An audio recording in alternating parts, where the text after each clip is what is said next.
Real estate sales were down 6% according to Zillow, and financially insecure elderly Americans struggle. Today, I read an article on Yahoo Finance put out by Fortune and written by Elena Botros, titled, "After sitting on the sidelines for months, sellers finally want to offload their houses, but no one's buying."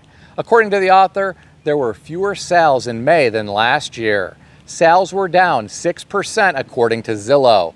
Redfin indicates pending home sales are down 3.5% from a year earlier, which is the biggest decline in more than 3 months.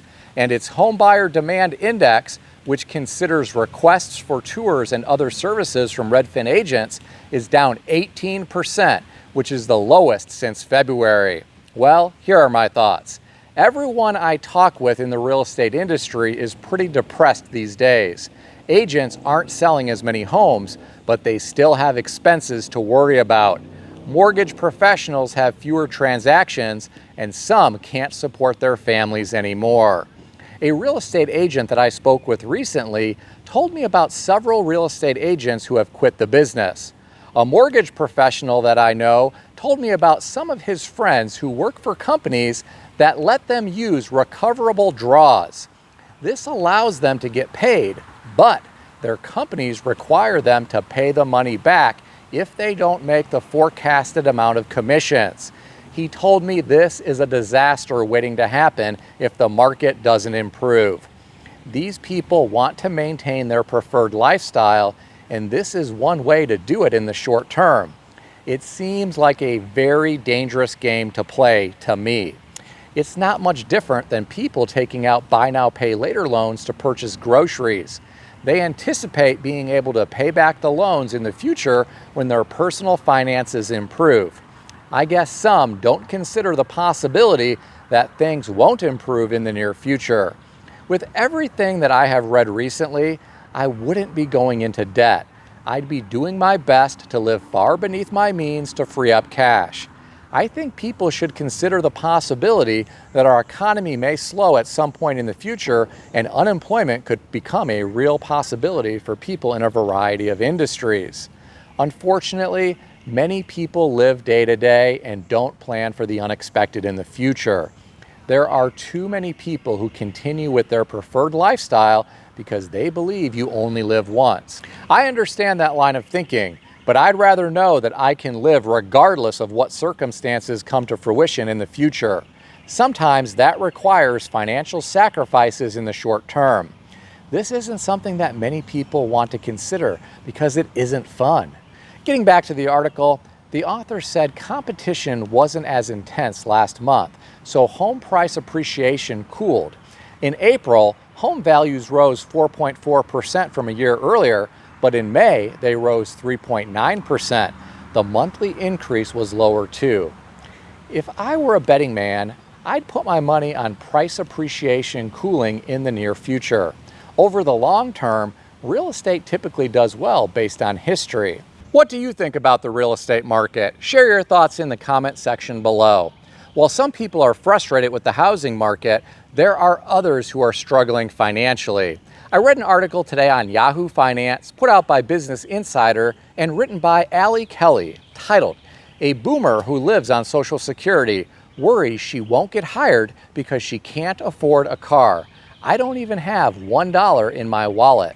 The author of this article referenced a woman who is retired and lives on $1,625 per month from Social Security. She is struggling to afford rent and food.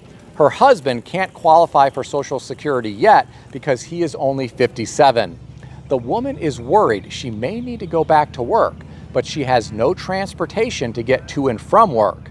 To make matters worse, she doesn't even have $1 in her wallet, and she is sitting around wishing it was 2 weeks from now so she could cash her next Social Security check. Here are my thoughts. I've talked extensively on this channel about a retirement crisis that is brewing here in America. Unfortunately, many people have no pension and they haven't set aside any money for retirement. Many lived paycheck to paycheck during their lives. Some couldn't even live paycheck to paycheck, so they relied on credit cards and various other forms of debt. Now, these people have reached retirement age. Some are unable to continue working for a variety of reasons, but they only have Social Security to survive on. Social Security was never designed to replace all of your pre-retirement income. This is a big problem because massive numbers of Americans have no retirement savings. To make matters worse, many do not own a home outright and they do not own vehicles outright. In my opinion, it will be incredibly hard to survive just on Social Security during retirement unless you have a modest home that is paid off, a modest car that is paid off, no debt, few expensive hobbies, and you are in good health. I'm sure surviving on Social Security is possible for some people, but not for everyone. A lot may depend on where you live. Note I used the word surviving. I didn't say thriving. There is a big difference in my opinion. Getting back to the article, the author of this article said millions of Americans are in a similar position to the woman in this story. People are asset limited, income constrained, and employed. The woman in this story doesn't qualify for most forms of government assistance, despite struggling to afford basic necessities. Here are my thoughts. This is truly sad. My heart goes out to this woman and her husband.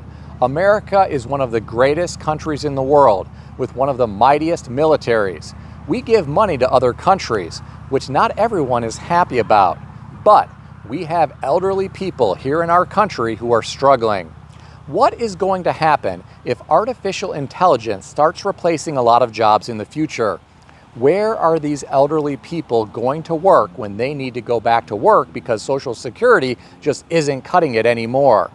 It saddens me to think about an elderly woman hunched over with one hand on a walker and another hand on a slow sign in a construction zone. Or an elderly man huffing and puffing while trying to push a row of shopping carts into the grocery store in extreme summer heat. Or an elderly woman with a cane in one hand and a tablet in the other hand asking if you want to pay extra for wax at the car wash lane. This could become a reality here in our country. Please do not let it happen to you. And if you know elderly people who are struggling financially, please do whatever you can to help them. What do you think about all of this? Share your thoughts in the comment section below. Please keep in mind that everything in this video is for entertainment purposes only, and nothing in this video is financial advice or advice of any kind. If you need advice, seek advice from a qualified professional in good standing who puts your interests first and foremost. If you enjoyed this video, consider subscribing to the channel. Please also consider sharing this video with your friends. I want to extend a special thanks to everyone who has subscribed to this channel. I want to also thank all of my channel members. If you would like to become a channel member, there is a link in the description beneath this video. You can read more about the different membership levels. Please also check out some of the great books that I suggest you consider reading in the description below. I've included Amazon affiliate links to these books. As an Amazon associate, I earn from qualifying purchases. Stay healthy and wealthy. I'll see everyone in the next video.